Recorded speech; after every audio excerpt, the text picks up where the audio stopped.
2:19.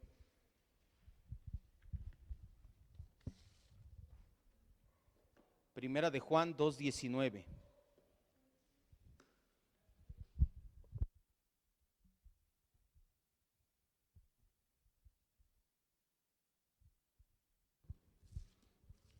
Una confesión de fe es un documento histórico en el cual está resumida de forma sistemática los puntos doctrinales más importantes en los cuales una iglesia se apega, a los cuales una iglesia se adhiere, con el fin de evitar caer en herejías, en sectarismo, en apostasía. Cuando no tenemos una confesión de fe bien definida, es más probable que podamos caer del camino. Cuando tenemos una confesión de fe y alguien empieza a predicar, el pastor mismo empieza a predicar en esa congregación algo que va en contra de la confesión de fe, es mucho más fácil detectar la herejía. Primera de Juan 2:19. Salieron de nosotros, pero no eran de nosotros, porque si hubieran sido de nosotros, habrían permanecido con nosotros, pero salieron para que se manifieste que no todos son de nosotros. Cierre sus ojos, vamos a orar y a dar gracias a Dios en esta tarde, noche, Señor, Espíritu Santo, por la gracia que nos da de estar aquí reunidos y poder estudiar una confesión de fe que tú iluminaste. No queremos que sea inspirada, pero sí que tú iluminaste a hombres piadosos para poder redactarla hace ya 3 siglos, y muchas iglesias a lo largo y ancho de ese tiempo se han adherido a este tipo de confesiones para evitar caer en baches espirituales y doctrinales, y nosotros por tu gracia hacemos lo mismo. Queremos estudiarla a fondo, comprenderla, atesorarla y sobre todo vivirla como se vive la Escritura. Gracias, Padre, te decimos siempre en el nombre maravilloso de Jesús, nuestro Señor y Salvador. Amén. Estamos en el tema 23, entonces el día de hoy vamos a estudiar acerca de la perseverancia de los santos. Hoy vamos a estudiar en la confesión de fe acerca de la perseverancia de los santos. Hoy vamos a contestar algunas preguntas que han causado controversia, sobre todo la sana doctrina, las doctrinas de la gracia, aquellos que nos apegamos a una soteriología, a un tipo de salvación muy específico llamado monergismo o llamado calvinismo, aunque a final de cuentas son diferentes nombres para una doctrina bíblica. Esto ha causado mucha controversia, sobre todo un punto en específico, y vamos hoy a estudiar ello. ¿Puede una persona, qué controversia ha causado, que piensan que nosotros predicamos que la salvación no se pierde? ¿Puede una persona que ha escuchado el mensaje del evangelio, que lo entiende, que ha creído, tener la seguridad de ser salvo siempre? Podemos estar seguros de que somos salvos independientemente del grado de éxito espiritual con el que vivamos. No es necesario tener un grado espiritual muy alto o bajo, o cómo es la situación. ¿Podemos, los que hemos sido regenerados y nacidos de nuevo, caer de la gracia? ¿Podemos vivir sin el mínimo de obediencia y santidad y aún así ir al cielo? O en pocas y simples palabras, esta es la controversia: ¿la salvación se pierde o salvo es siempre salvo, como afirman muchos? La confesión de fe tiene mucho que decir al respecto. El primer párrafo nos habla acerca del hecho de la perseverancia. El hecho de la perseverancia, es un hecho indiscutible la perseverancia. Le leo el párrafo que dice así: aquellos a quienes Dios ha aceptado en el amado y ha llamado eficazmente y santificado por su Espíritu, y a quienes ha dado la preciosa fe de sus escogidos, no pueden caer ni total ni definitivamente del estado de gracia, sino que ciertamente perseverarán en él hasta el fin, y serán salvos por toda la eternidad, puesto que los dones y el llamamiento de Dios son irrevocables, por lo que Él continúa engendrando y nutriendo en ellos la fe, el arrepentimiento, el amor, el gozo, la esperanza y todas las virtudes del Espíritu para inmortalidad. Y aunque surjan y les azoten muchas tormentas e inundaciones, nunca podrán arrancarles del fundamento y la roca a que por la fe están aferrados, a pesar de que por medio de la incredulidad y las tentaciones de Satanás, la visión perceptible de la luz y el amor de Dios pueden ensombrecérseles y oscurecérseles por un tiempo. Él, Dios, sin embargo, sigue siendo el mismo, y ellos serán guardados sin ninguna duda por el poder de Dios para salvación, en el que gozarán de su posesión adquirida, al estar ellos esculpidos en las palmas de sus manos y sus nombres escritos en el libro de la vida desde toda la eternidad. 3 situaciones nos habla aquí la confesión de fe acerca de la perseverancia de los santos. Número 1, la causa de la perseverancia, que es la gracia de Dios. ¿Qué nos dijo todo este párrafo que acabo de leer? Nos dice 3 cosas principalmente.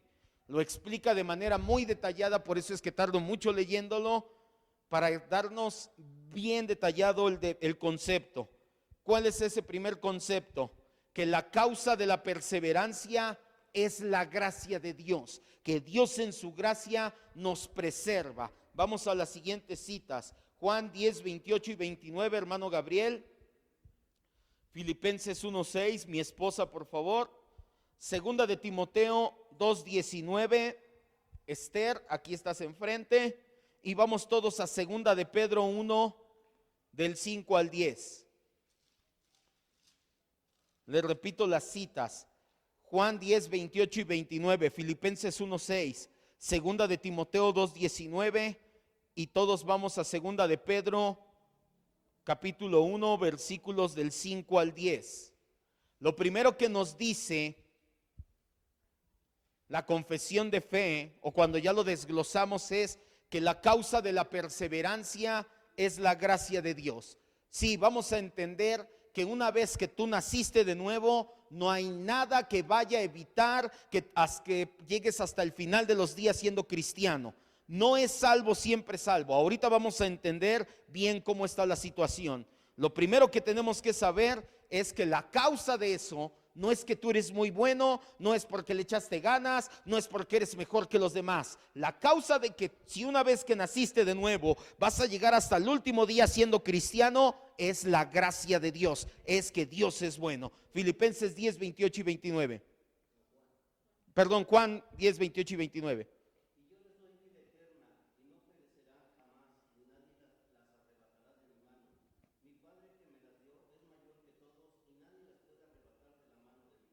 Así es, el Señor Jesús hablando de que Él es el gran pastor y que las ovejas estamos en la mano del Padre y en la mano misma de Jesucristo. Él es el que nos guarda. Filipenses 1:6.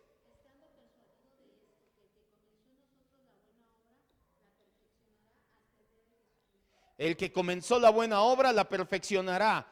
Segunda de Timoteo 2:19.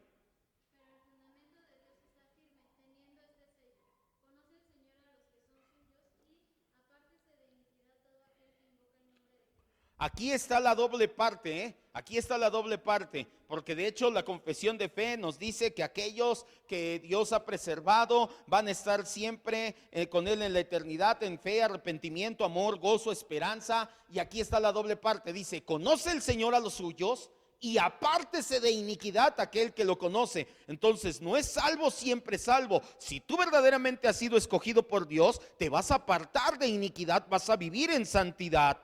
No estamos hablando, y ahorita lo vamos a ver, de que una persona, al cabo él dice que es cristiano, vive toda su vida como le da la gana, pero como dice que es cristiano se va a ir al cielo. Nada que ver, al contrario. Y segunda de Pedro, capítulo, ya lo leyó Timoteo, segunda de Timoteo ya lo leyó Esther, ¿verdad? Segunda de Pedro 1, 5 al 10 dice: ustedes también pongan toda diligencia en esto mismo. Añadan a la fe virtud, a la virtud conocimiento, al conocimiento dominio propio, al dominio propio paciencia, a la paciencia piedad, a la piedad afecto fraternal y al afecto fraternal amor. Porque si estas cosas están en ustedes y abundan, no les van a dejar estar ociosos ni sin fruto en cuanto al conocimiento del Señor Jesucristo. Pero el que no tiene estas cosas tiene la vista muy corta, es ciego, ha olvidado la purificación de sus antiguos pecados. Por lo cual, hermanos, tanto más procuren hacer firme su vocación y elección, porque haciendo estas cosas no caerás jamás. La perseverancia de los santos entonces se refiere a que aquellos que verdaderamente somos regenerados seremos salvos sin duda alguna. Esto porque la mano de nuestro Señor y Dios nos está guardando. Por eso tenemos la completa seguridad de que vamos a llegar al final de nuestras vidas todavía siendo cristianos. La perseverancia de los santos no significa que que todos los que somos nacidos de nuevo, Dios en su poder nos va a guardar hasta el final, y que solo aquellos que perseveran hasta el final son los que nacieron de nuevo. Escriba para que se entienda lo que le acabo de decir. La perseverancia de los santos no significa que todos los que vienen a la iglesia o dicen ser cristianos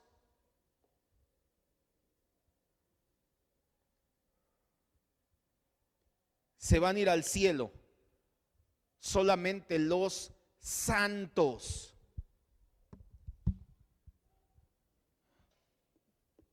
La perseverancia de los santos. La perseverancia de los santos no significa que todos los que vienen a la iglesia o dicen ser cristianos irán al cielo, sino solamente los santos. Por eso el apóstol Pedro escribe y dice: añadan a la fe virtud, a la virtud conocimiento, etcétera, porque si esto abunda en ustedes no van a estar ociosos, y aquel que ya perdió eso ya quedó ciego y ya se olvidó de cómo están las cosas. Número 2. El hecho de la perseverancia nos dice que hay una causa, pero también nos dice que hay obstáculos.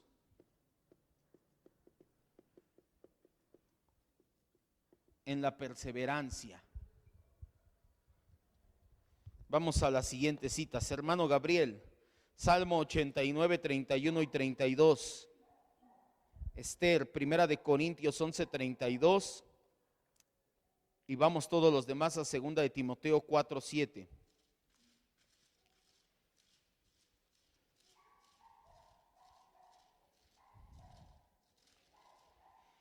Tiene que entender esto. El hecho de que haya perseverancia de los santos no significa que entonces toda la vida de los cristianos va a ser tan fácil y tan sencilla que vamos a caminar en un lecho de rosas hasta llegar al cielo. No, no es lo que dice esta doctrina, no es lo que dice la confesión de fe, no es lo que dice la Biblia. La Biblia sí nos dice que a pesar de que hay perseverancia, a pesar de que la gracia de Dios nos guarda, no significa que no hay obstáculos. Sí hay obstáculos en la vida del cristiano, sí hay obstáculos en la perseverancia. Salmo 89, 31, 32.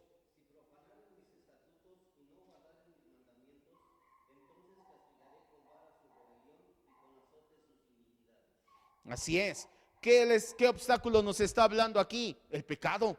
Si hay pecado, no significa que, entonces significa que como es perseverancia de los santos ya nunca vas a pecar. No, sí vamos a continuar pecando, pero ya no pecados tan escandalosos, y aún así, ya ahorita lo vamos a ver, si fueren pecados escandalosos y verdaderamente eres hijo de Dios, sí o sí Dios se la va a arreglar para llevarte a humillación, para que te arrepientas. Mientras tanto, dice el salmista, si perseveráramos en estos pecados, Dios nos va a humillar. Primera de Corintios 11, 32.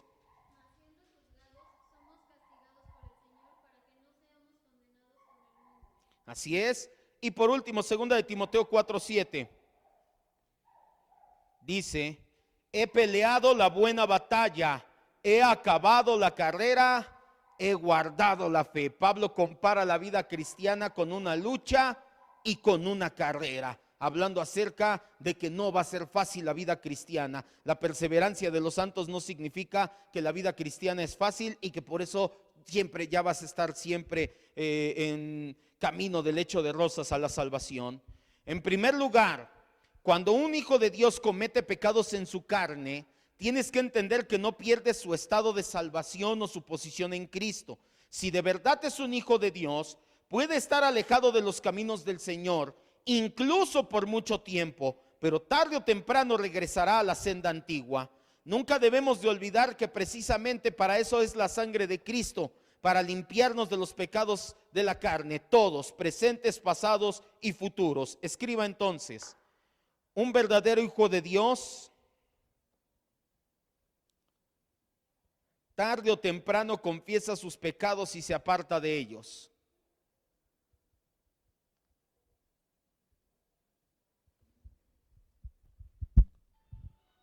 Un verdadero hijo de Dios, tarde o temprano confiesa sus pecados y se aparta de ellos.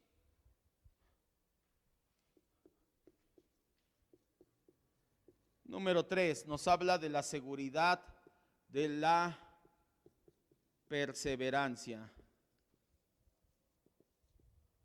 La seguridad de la perseverancia. Salmo 102, 27, hermano Gabriel. 27. Esther, Malaquías 3:6. Mi esposa, por favor, Primera de Pedro 1:5. Y vamos todos los demás, Apocalipsis 13:8.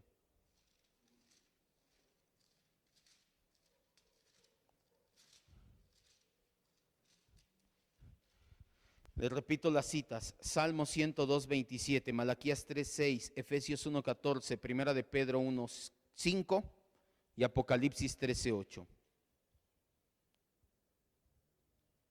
Fuerte.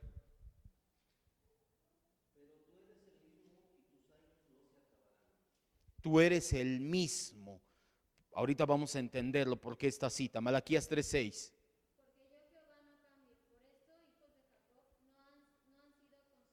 Efesios 1:14.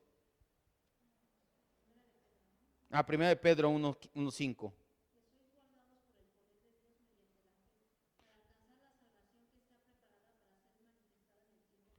Somos guardados por el poder de Dios. Y Apocalipsis 13:8 dice así: y lo adoraron todos los moradores de la tierra cuyos nombres no estaban escritos en el libro del Cordero que fue inmolado desde el principio del mundo. ¿De qué nos habla esto? Escriba. Dios nos preserva. ¿Por qué tenemos seguridad de la salvación? Porque Dios preserva, y esto tiene una causa: nosotros perseveramos. Dios nos preserva en sus manos y nosotros como consecuencia perseveramos en sus caminos.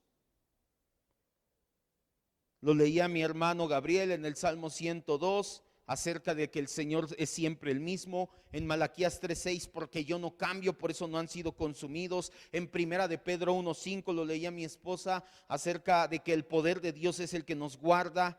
La preservación, tenemos seguridad de que hay perseverancia. ¿Por qué? Porque yo voy a perseverar, yo soy muy bueno perseverando. No, la Biblia nos muestra que Dios nos preserva, Dios nos guarda, y eso como consecuencia hace que nosotros perseveremos. El hecho de que sigamos aquí, que digas llevo 10, 12, 5 años, lo que lleve, y toda una vida de cristiano, o aquellos que nacieron en la fe y ya fueron con el Señor. Acaba de morir hace 2 o 3 días un apologista muy conocido, Rabí Zacarías se llamaba, murió de cáncer en la columna, lamentablemente, para que vean que el camino de la perseverancia, sí hay obstáculos, está la enfermedad, y una enfermedad fuerte. No sé cuántos años, 30, 40 años llevaba de cristiano. ¿Por qué fue perseverante hasta el final? ¿Por qué tantos años él perseveró? ¿Porque era muy bueno? ¿Porque le echaba muchas ganas? No, porque Dios que no cambia, lo leyeron, Dios que siempre es el mismo, Dios que nos guarda con su poder, lo preservó, y esa preservación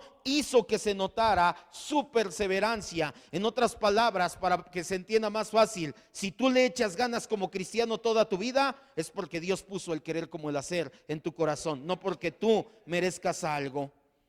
Siguiente inciso, dice el inciso B de la confesión de fe. Y este es el que más nos interesa: los fundamentos de la perseverancia. Esta perseverancia de los santos depende no de su propio libre albedrío, sino de la inmutabilidad del decreto de elección que fluye del amor libre e inmutable del Dios Padre sobre las bases de la eficacia de los méritos y la intercesión de Jesucristo y la unión con Él, del juramento de Dios, de la morada del Espíritu, de la simiente de Dios que está en los santos y de la naturaleza del pacto de gracia, de todo lo cual surgen también la certeza y la infalibilidad de la perseverancia. ¿De qué nos habla aquí la confesión de fe? 6 puntos. Inciso B, el fundamento de la perseverancia de los santos. Hay un fundamento, no nada más es porque Dios dice, pues ya los voy a guardar. Tiene un fundamento muy específico. El primero de ellos, no depende de nosotros. Como te lo acabo de decir, no es porque tú le eches ganas, no es porque seas muy bueno, no. Filipenses 2, 12 y 13, hermano Gabriel. Romanos 9, 16, Esther, por favor, y vamos los demás a Juan 6, 37.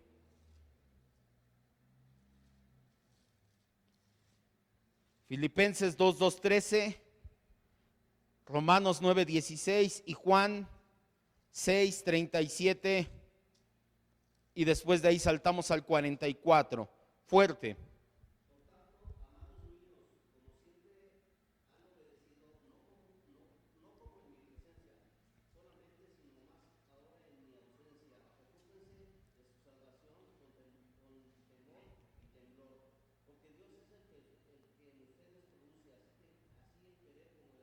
Por su buena voluntad. Así es. Pablo les dice, ocúpense de su salvación con temor y temblor. Está hablando de un efecto interno y de un efecto externo, temor y temblor. Y después dice, porque Dios es el que pone el querer como el hacer. O sea, no te está dejando nada en tus manos Dios. Si tú te estás perseverando es porque no depende de ti, fue Dios quien lo hizo. Romanos 9, 16.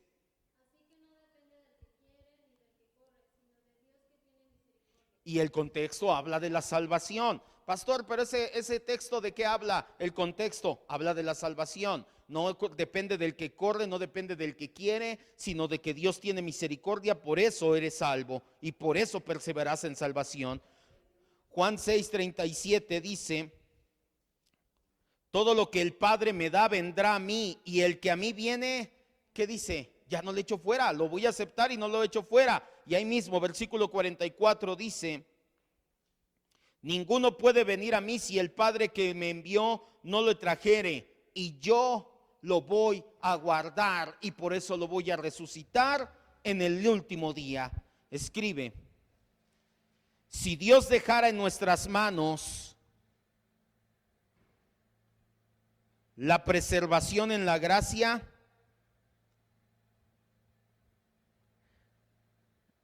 rápidamente la perderíamos.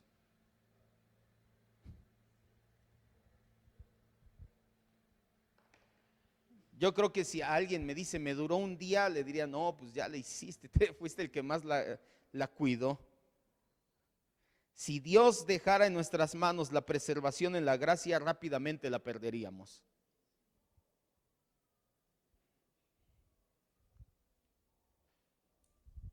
Número 2.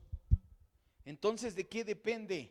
Depende de la elección divina. Depende de que Dios eligió para salvación. Escriba. No vamos a ir a las citas, vimos ya todo un apartado de la elección, Mateo 24, 22, Romanos 8, 30, Romanos 9, 11, Efesios 1, 5 al 11, todos esos textos nos hablan de la elección soberana de Dios, cómo Dios elige para salvación. Es un tema que hemos visto muchas veces, no es que no sea importante, pero para darnos prisa. Así que escribe nada más, si un elegido por el Padre para salvación pudiera perderse, vaya, si un elegido pudiera perderse, significaría que Dios no es el soberano todopoderoso del universo.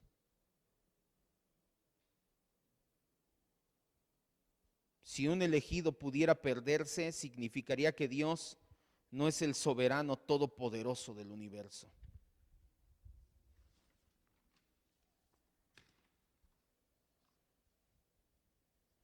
Porque, Dios nos eligió, pero hubo algo que le impidió que llegáramos hasta el final. El diablo se atravesó, mi voluntad se atravesó. Entonces si el diablo o tu voluntad es más fuerte que Dios, entonces no era todopoderoso o no era soberano. Y no es así. Si Dios te elige, Dios te preserva y Dios te guarda.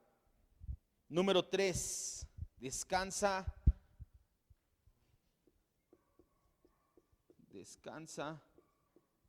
en la obra meritoria de Jesucristo.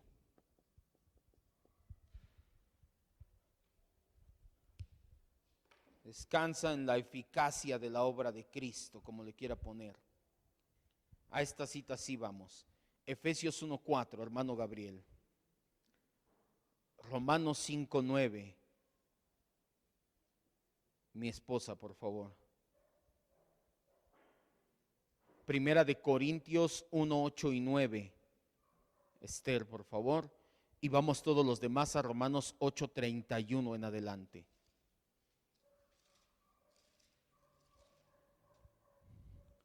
Repito las citas, hermano Gabriel, Efesios 1:4, ya después no sé quién era, Romanos 5:9 y 10, Primera de Corintios 1:8 y 9 y Romanos 8:31 al 38.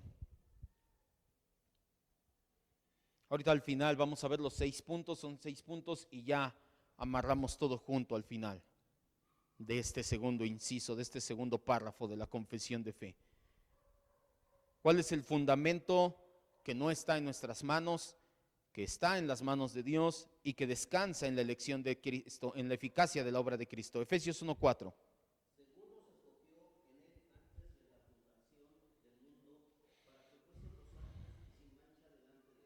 Así es, nos escogió para ser santos. La obra de Cristo no nada más es salvar a las personas. La obra de Cristo es transformar a las personas de su estado de pecado a un estado de santificación, a un estado en el cual verdaderamente reflejas la santidad de Dios. Por eso es que dice, nos escogió en Él para ser santos. La obra de Cristo no es nada más salvar, sino ser Señor de nuestras vidas, y eso se muestra cuando tú actúas de manera diferente. Romanos 5:9 y 10.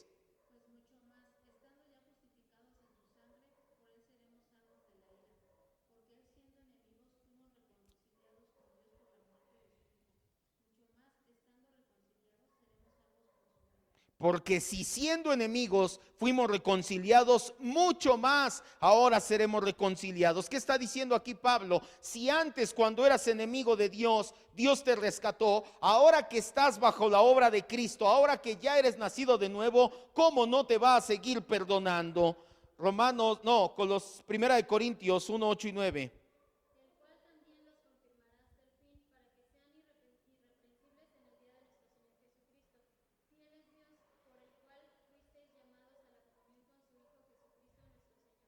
Así es. Y por último, Romanos 8:31 al 38 dice así: ¿qué pues diremos a esto? Si Dios es por nosotros, ¿quién contra nosotros? El que no escatimó ni a su propio Hijo, sino que lo entregó por todos nosotros, ¿cómo no nos dará también con Cristo todas las cosas? ¿Quién acusará a los escogidos de Dios? Dios es el que justifica. ¿Quién es el que le condenará? Cristo es el que murió, más aún el que también resucitó, el que además está a la diestra de Dios y que intercede por nosotros. ¿Quién nos separará del amor de Cristo? ¿Tribulación o angustia o persecución o hambre o desnudez o peligro o espada? Como está escrito, por causa de ti somos muertos todo el tiempo, somos contados como ovejas de matadero. Antes en todas estas cosas somos más que vencedores por medio de aquel que nos amó, por lo cual estoy seguro que ni la muerte ni la vida, ni ángeles ni principados ni potestades, ni lo presente ni lo porvenir, ni lo alto ni lo profundo, ni ninguna otra cosa creada nos podrá separar del amor de Dios que es en Cristo Jesús. Dios nos ama porque Cristo hizo la obra y Cristo es Señor nuestro. Escribe: la obra de salvación efectuada por Cristo es perfecta.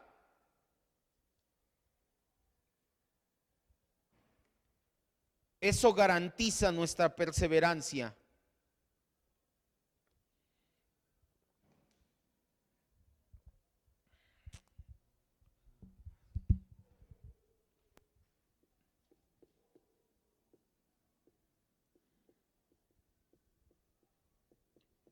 La obra de salvación efectuada por Cristo es perfecta, eso garantiza nuestra perseverancia.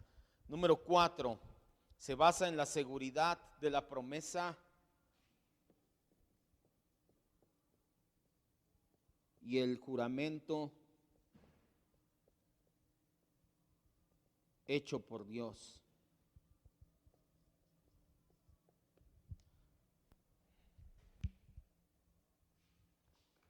Hebreos 6, 16 al 20. He leído varias veces el libro de Hebreos y hasta que no estudié ahorita la confesión de fe, no me había dado cuenta, saltó. Este fue de todos los textos que leí cuando organicé el tema, porque realmente yo no lo saco, el tema ya está ahí, pero hay que organizarlo para poderlo presentar un poquito más digerible. No nada más es leer la confesión y ¿verdad que se entendió? Por eso vamos anotando. Y este texto de verdad que me dejó sorprendido. Por así decirlo, no había notado, mejor dicho, que Dios prometió y juró por Él mismo guardarnos para siempre. Por eso es que tenemos esa seguridad. ¿Cómo sabemos que? Porque ¿qué crees? Hay un texto en la Biblia donde Dios promete y jura por sí mismo guardarnos para siempre. ¿Dónde? En Hebreos 6. En Hebreos 6 del 16 al 20, léelo con detenimiento junto conmigo. Dice así: porque los hombres ciertamente juran por uno mayor que ellos, y para ellos el fin de toda controversia es el juramento para confirmación. ¿Qué dice aquí el escritor? Que cuando hay alguna situación, pues juramos. No, de verdad, te lo juro por el Señor, te lo juro. Ahora está hablando en términos no de ahorita, sino en términos hebreos. Se juraba por el templo, se juraba por el oro del templo. Y entonces cuando los hebreos hacían un juramento, decían: él ya me está diciendo algo que se va a cumplir. Ya no nada más está hablando por hablar. Y decía: te lo juro por el templo, te lo juro por el oro que está en el templo, que la situación es así. Entonces el escritor de Hebreos dice: la gente jura para dar firmeza a sus palabras. Versículo 17: por lo cual, queriendo mostrar Dios más abundantemente los herederos de la promesa de la inmutabilidad de su consejo. Vaya, Dios queriendo mostrarnos lo que iba a hacer, cómo no cambia su consejo, interpuso juramento. Dios juró. Pero ¿por quién puede jurar Dios? ¿Qué hay más grande que Dios? ¿Por qué los hebreos juraban por el templo? Porque el templo era más grande que ellos. ¿Qué hay más grande que Dios? Entonces, ¿por quién jura Dios? Por sí mismo. Exacto, vamos bien entonces.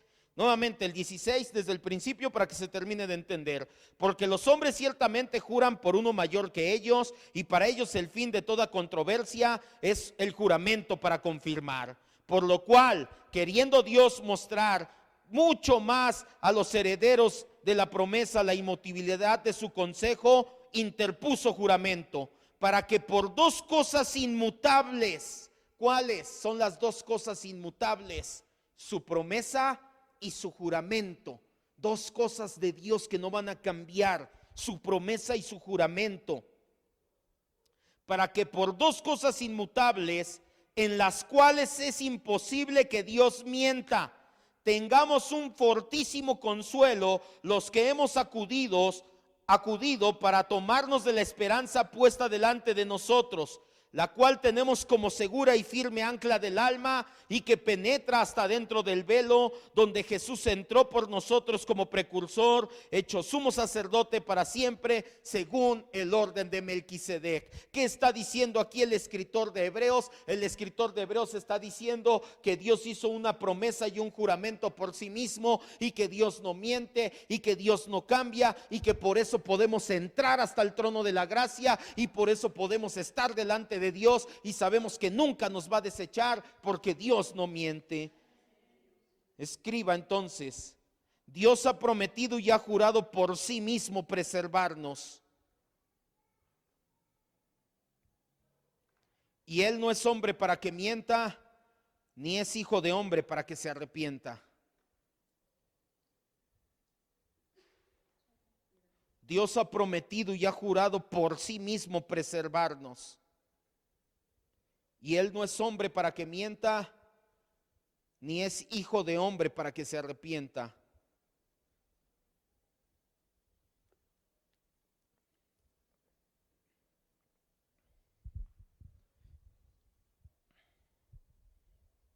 Si puede, si tiene la oportunidad, busque en internet si no tiene otra Biblia y lea este pasaje en alguna otra versión, en la Dios habla hoy, en Palabra de Dios para Todos, en Nueva Traducción Viviente, Nueva Versión Internacional, y es mucho más digerible, y ahí se dará cuenta del juramento y la promesa hecha por Dios por sí mismo para guardarnos, para mostrarnos que nunca nos iba a desechar. Dios juró por sí mismo que nunca nos iba a desechar. Número 5. Le da cimiento la morada. 5. Le da cimiento la morada del Espíritu Santo en los creyentes. ¿Qué estamos hablando? Para que no perdamos el punto. Estamos hablando del fundamento de la perseverancia de los santos. ¿Cómo puedo saber que hay perseverancia de los santos? Porque no depende de mí, porque depende de que Dios me eligió, porque descansa en la obra de Cristo, en que Cristo hizo todo, porque se basa en el juramento que Dios hizo por sí mismo, y porque le da cimiento que el Espíritu Santo viva en ti. ¿Dónde están las citas? Primera de Juan. No, yo me quedo en esta. Efesios 1:13 y 14, hermano Gabriel. Efesios 4:30, Esther. Segunda de Corintios 1:22, por favor, mi esposa. Y después ahí mismo segunda de Corintios 5:5. Y acompáñeme usted a Primera de Juan 2:19. Primera de Juan 2:19, y póngase atento porque vamos a estar saltando varias citas. Es 19 y 20, después el 27, después el 3:9, después el 5:4. Ahorita se las voy diciendo. Efesios 1:13 y 14, Efesios 4:30, segunda de Corintios 1:22, segunda de Corintios 5:5. Fuerte, hermano Gabriel, Efesios 1:13, 14.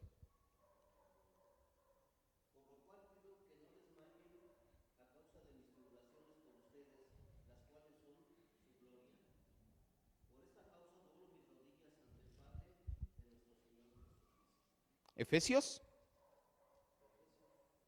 1:14 y 15, sí. 1:13 y 14, sí.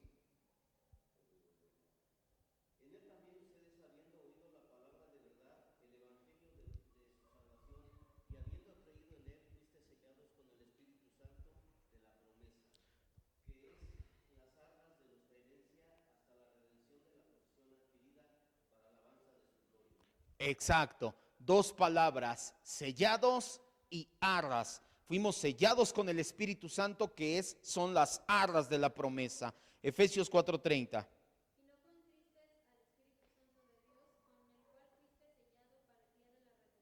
Segunda de Corintios 1:22. Nuevamente Pablo, el concepto de sello y de arras. 5:5.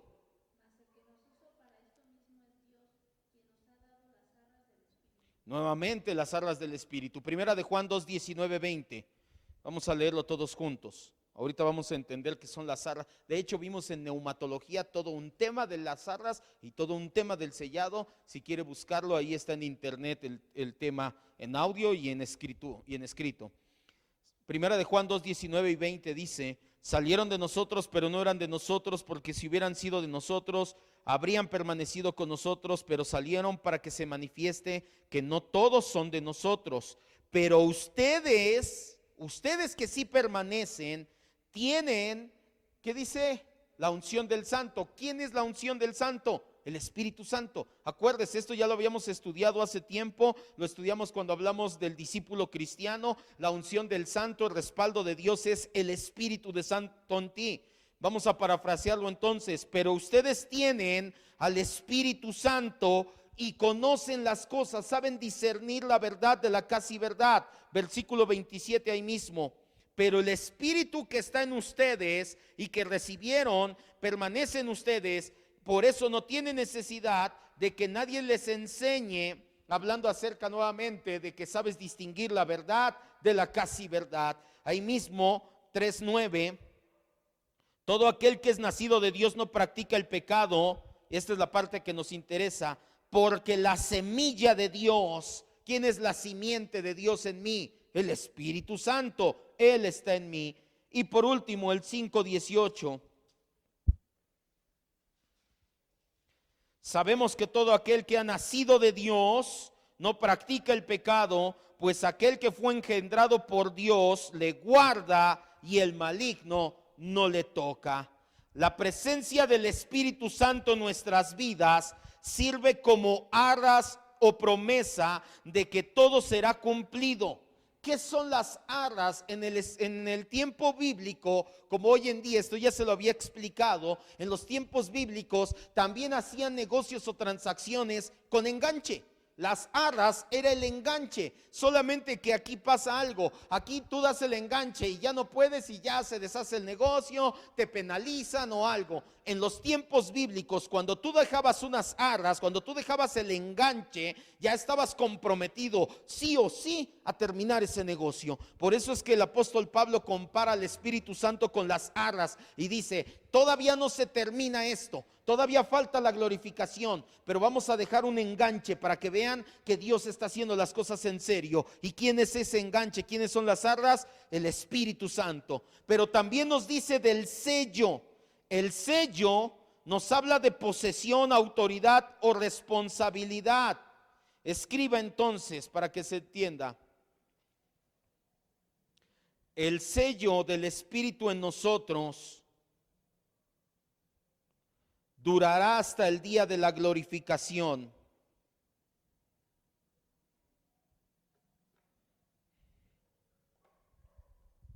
Le da cimiento la morada del Espíritu en los creyentes de dos formas: arras y sello. Las arras nos habla del compromiso de Dios de que no se va a retractar. El sello, sí, realmente nos habla en ese aspecto de como cuando el ganado, y de hecho no tiene nada de malo, somos ovejas del Señor. ¿Cuántos dicen amén? ¿Y sabes cómo le hacen los ganaderos para diferenciar sus ovejas de otras ovejas? ¿Cómo le hacen? Psss. Solamente que a nosotros no nos dolió. No dolió, la sellan. ¿Pero qué no nos conocería? Sí, pero los ganaderos también conocen a sus ovejas, pero no falta el otro que dice: es mía. No, es mía. Bien fácil, levántale aquí en el anca, donde es donde por lo regular donde la sellan. Ah, mira, aquí tiene mi sello, está sellada, esta es mía. Así nosotros tenemos el sello del Espíritu y eso nos garantiza. ¿Y cuánto tiempo nos va a durar ese sello? Hasta la glorificación. Y número 6, lo respalda el pacto de gracia.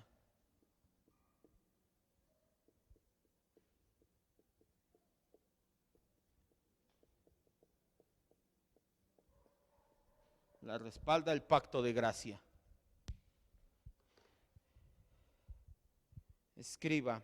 Aquí también hay varias citas, no vamos a entrar en esas citas porque vimos todo un tema del pacto de gracia. De hecho, ahí le enseñé un poquito de teología del pacto y dispensacionalismo. Muy poquito, pero ya vimos algo de ello.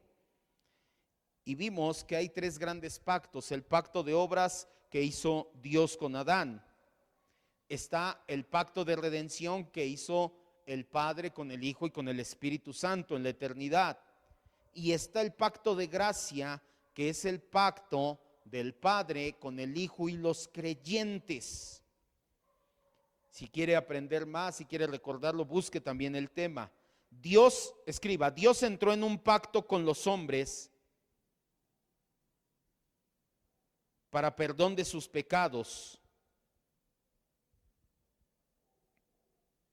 y tener una nueva relación por medio de Cristo.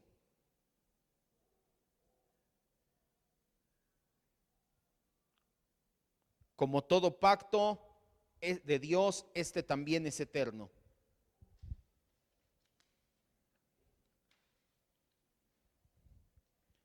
Dios entró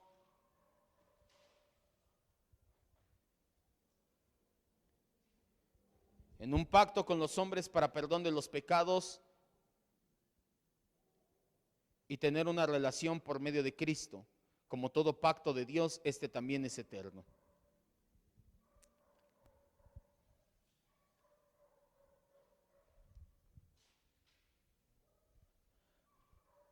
Para cerrar este punto, entonces,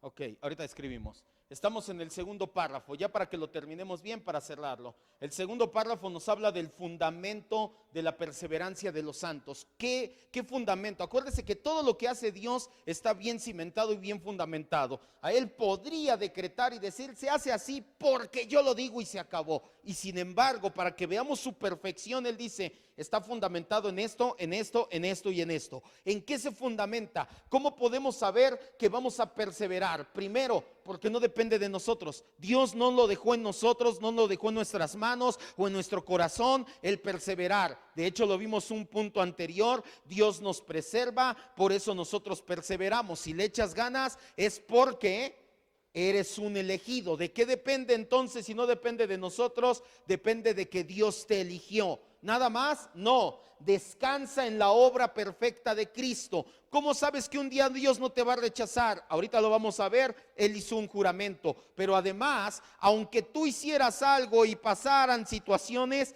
no es de ti, no se trata de ti. Se trata de que Cristo ya hizo la obra perfecta. Y como ya hizo la obra perfecta, Dios ya no te va a rechazar. Se basa en la seguridad, aquí es lo que le decía, de la promesa y el juramento. Dios prometió y Dios juró no desecharnos jamás, y juró por sí mismo, y Dios no miente jamás. Le da cimiento la morada del Espíritu. Por si fuera poco estos 4 puntos, Dios todavía dice, y mira, para que veas que va en serio, te voy a dar al Espíritu Santo. El Espíritu Santo en ti es como unas arras, como el enganche, para que veas que estoy haciendo las cosas en serio. Y es como un sello, te estoy marcando hasta el día de la redención. Y además lo respalda el pacto de gracia. Dios hizo un pacto, y como todo pacto de Dios es eterno, y es lo que le da respaldo a nuestra seguridad de la salvación. Tercer y último inciso, este ya es más conciso, más rápido. Dice así: la dificultad de la perseverancia. Aunque los santos, mediante la tentación de Satanás y el mundo, el predominio de la corrupción que queda en ello y el descuido de los medios para preservación, caigan en pecados graves por algún tiempo y permanezcan en ellos, por lo que incurren en el desagrado de Dios y entristecen al Espíritu Santo, se les dañan sus virtudes y consuelos, se les endurece el corazón y se les hiere la conciencia, lastiman y escandalizan a otros, acarrean juicios temporales, pero renovarán su arrepentimiento y serán preservados hasta el fin mediante la fe en Jesucristo. Inciso C, entonces, nos habla de la dificultad o las dificultades de la perseverancia. Son 7, pero ya esto es rápido. Existe la posibilidad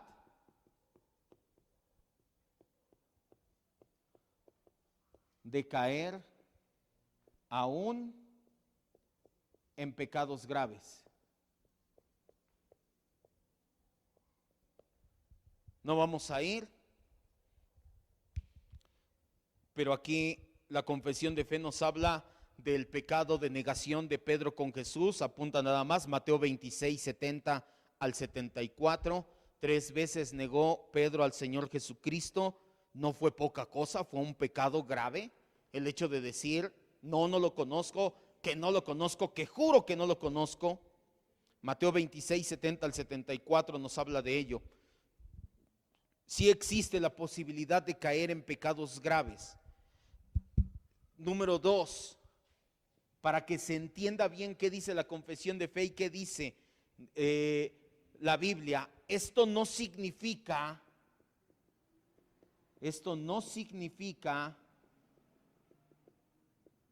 que Dios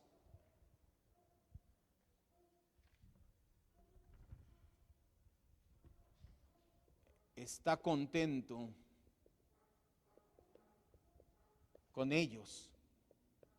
No significa que agradamos a Dios, vaya. Tiene que tener mucho cuidado. Entonces como salvo, siempre salvo. Entonces como Dios me va a preservar, aunque caí ahorita en este pecado, no hay problema. Sí hay problema. No estás agradando a Dios. No confundas el hecho del amor de Dios con el hecho de la ira de Dios y de la santidad y de la justicia de Dios. Vamos a las siguientes citas. Hermano Gabriel, Isaías 64, 5 al 9. Esther, Efesios 4:30. Mi esposa, Primera Tesalonicenses 5:19. Y todos los demás vamos al Salmo 38 del 1 al 8. Hoy precisamente, cuando comenzamos el servicio, lo comenzamos leyendo el Salmo 38. Los días miércoles, el servicio que tenemos entre semana, damos lectura al Salmo, a un Salmo. Y lo explicamos medianamente o vemos el contexto o con base en ese Salmo comenzamos nuestro tiempo de alabanza y adoración al Señor. Isaías 64, 5 al 9.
Maravilloso lo que dice Isaías. Isaías está confesando y dice, perseveramos en pecar, seguimos pecando, y él dice ahí, no significa que te agradó, es más, tú escondiste tu rostro, nuestra relación contigo no era la correcta. Entonces, el hecho de que Dios te persevere, sí, puedes un día, 2, 3, a lo mejor una temporada larga caer en un pecado grave. Hay por ahí personas que parece que ya hasta se fueron al mundo y ya nunca van a regresar y llevan meses, años, pero si verdaderamente es hijo de Dios, Dios se la va a arreglar, ahorita lo vamos a ver. Sí puede caer en pecado grave, pero no significa que Dios está o que ellos están en una buena relación con Él. Al contrario, dice el libro de Isaías, Él escondió su rostro, Efesios 4:30.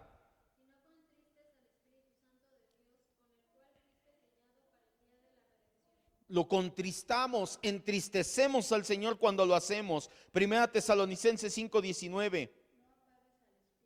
Y no apagues al Espíritu. Cuando pecamos, apagamos el fuego del Espíritu que hay en nosotros. Y Salmos 38 del 1 al 8.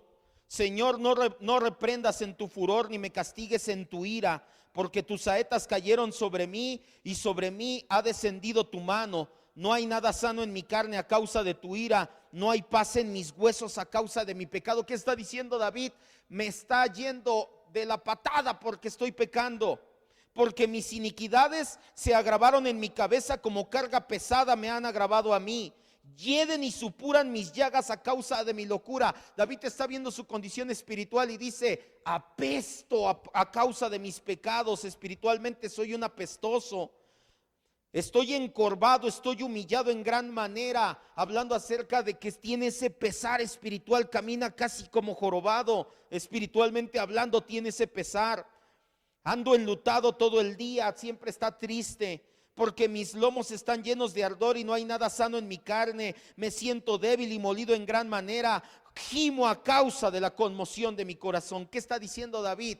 Por vivir en mi pecado me está yendo pésimo. Me siento mal. Escriba: los pecados de la carne interrumpen nuestra comunión con Dios, pero no anulan nuestra relación eterna con Él.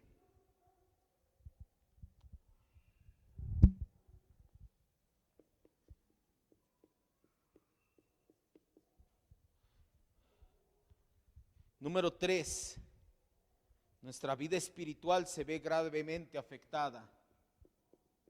Hermano Gabriel, por favor, Salmo 51, 10 al 12. Nuestra vida espiritual se ve grandemente afectada. Fuerte, hermano, por favor.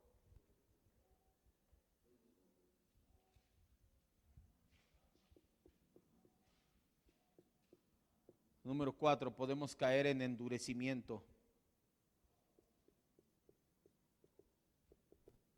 ¿Sí?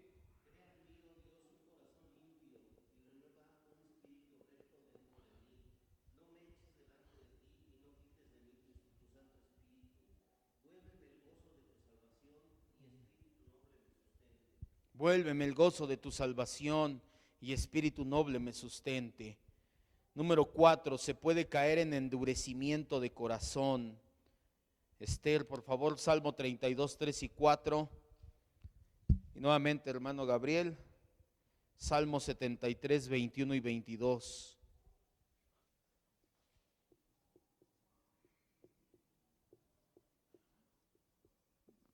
Fuerte cuando lo tengan.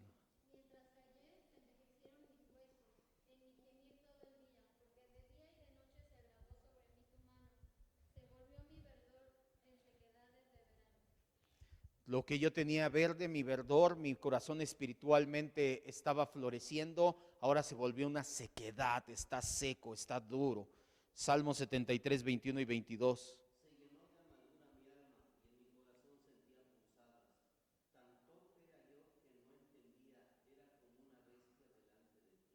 Así es, se endurece el corazón. Se puede, número 5, se puede llegar a ser piedra de tropiezo para otros.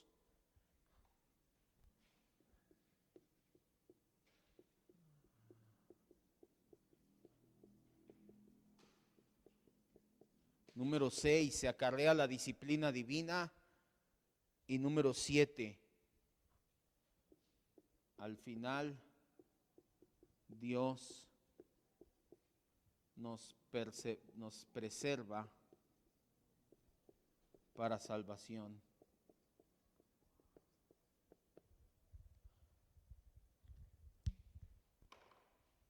¿En qué número nos quedamos de que se leyeron citas?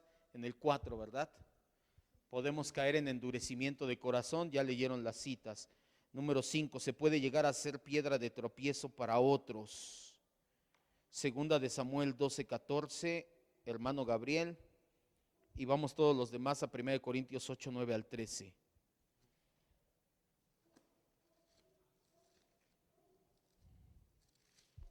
Primera de Corintios 8, del 9 al 13.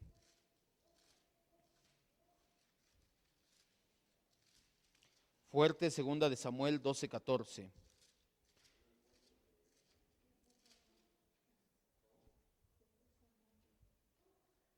Cuando Natán confronta al rey David por sus pecados, porque no fue uno, fueron varios, fue asesinato, fue mentira, fue adulterio.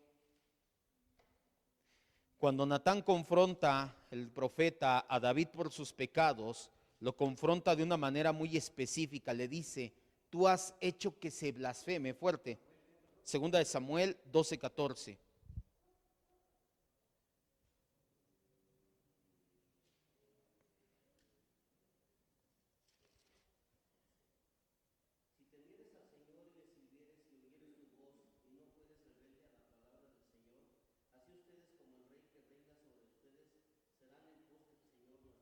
No, esa es primera. ¿Ya lo tienes? Fuerte. Segunda.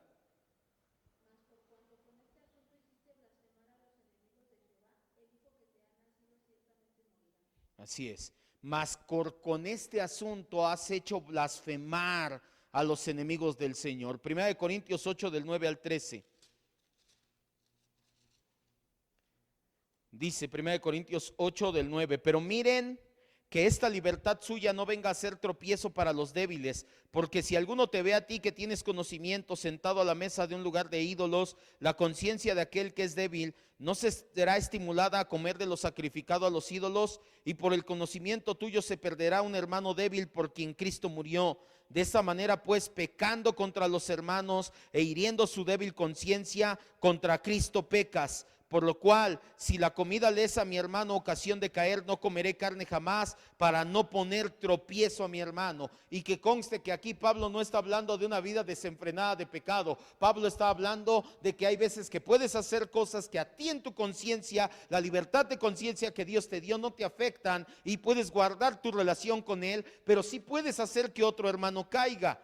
Escriba entonces, tengamos cuidado de tropezar cuando nos encontremos con un creyente alejado del Señor.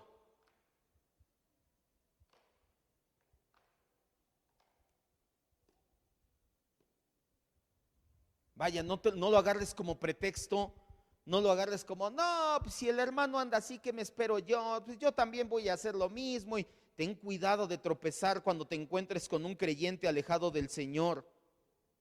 Coma.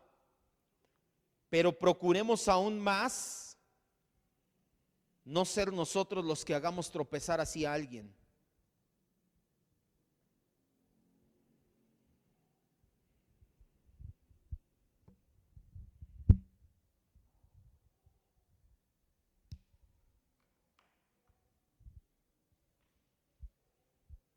Número 6. Acarreamos disciplina divina. Segunda de Samuel 12:14. Al final, ya lo leemos en nuestra casa. ¿Qué le pasó a David después de pecar con Betsabé? Murió su hijo, el primero que tuvo con Betsabé. Ya después tuvo otro hijo con Betsabé llamado Salomón, que llegó al reino. Y número 7, al final Dios nos preserva para salvación.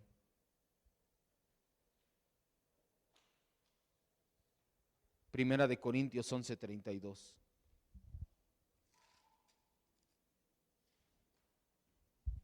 Primera de Corintios 11:32.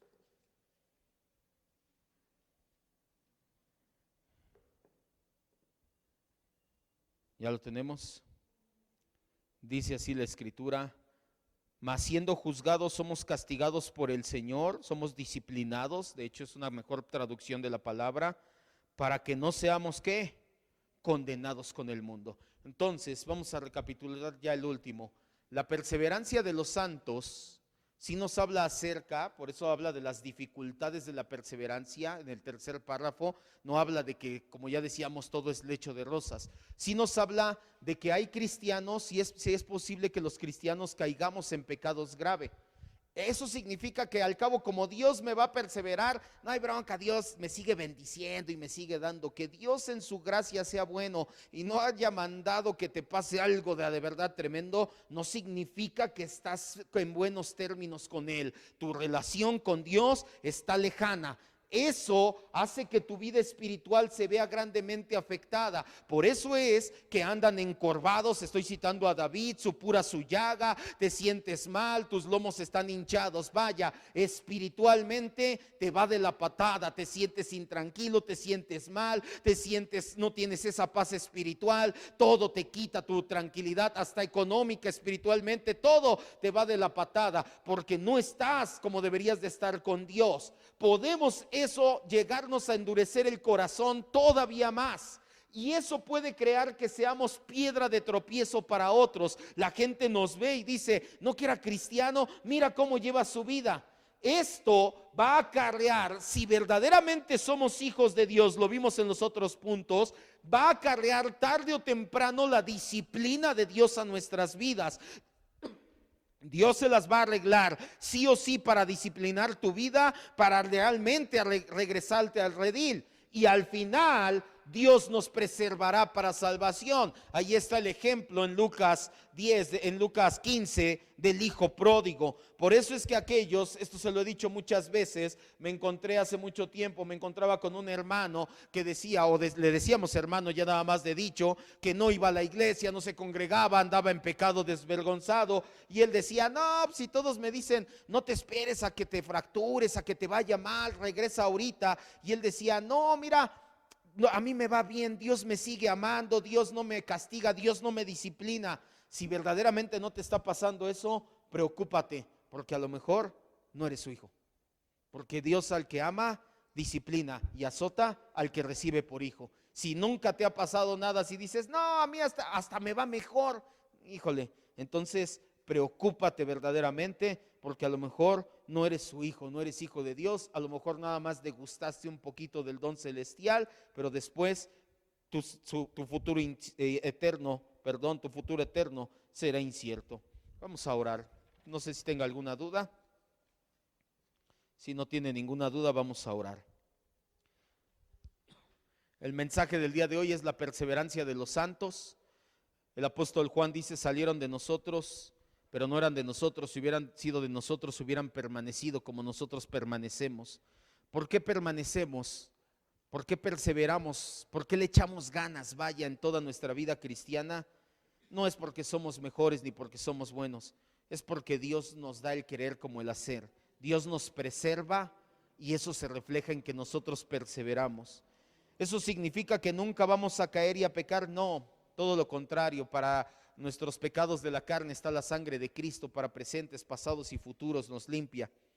Pero entonces, con aquellos que pecan gravemente y que se alejan por periodos grandes de tiempo, para ellos les podemos decir con la Biblia en mano, la Biblia les dice, la confesión de fe nos dice que primero no crean que están en buenos términos con Dios. Eso no significa que ya dejaron de ser sus hijos, pero Dios no realmente no tienen una relación íntima con Él. Esto trae una afectación grave a sus vidas espirituales, por eso no tienen paz, por eso no tienen gozo, por eso no viven en amor, por eso les va como les va espiritualmente hablando. A lo mejor monetariamente o en otros aspectos se sentirán o estarán bien, pero espiritualmente su alma sabe que están mal. Y al final de cuentas, aunque sean piedra de tropiezo para otros, Dios, si eres hijo de Él verdaderamente, se las va a arreglar para disciplinarte y para regresarte al redil. ¿Cómo? Solamente Dios sabe. Hay gente que me ha tocado ver que Dios las hiere con enfermedades terminales, que Dios les quita seres queridos, que Dios obra. ¿Significa que Dios es malo porque lo hizo? No, todo lo contrario. Significa que Dios es bueno, porque si no lo hace, tú te pierdes por la eternidad en el lago de fuego y azufre. Más bien Dios es bueno porque a partir de esa disciplina te hizo entrar y recapacitar y entrar nuevamente a redil. Por eso es que decimos gracias Dios cuando vienen los tiempos de disciplina,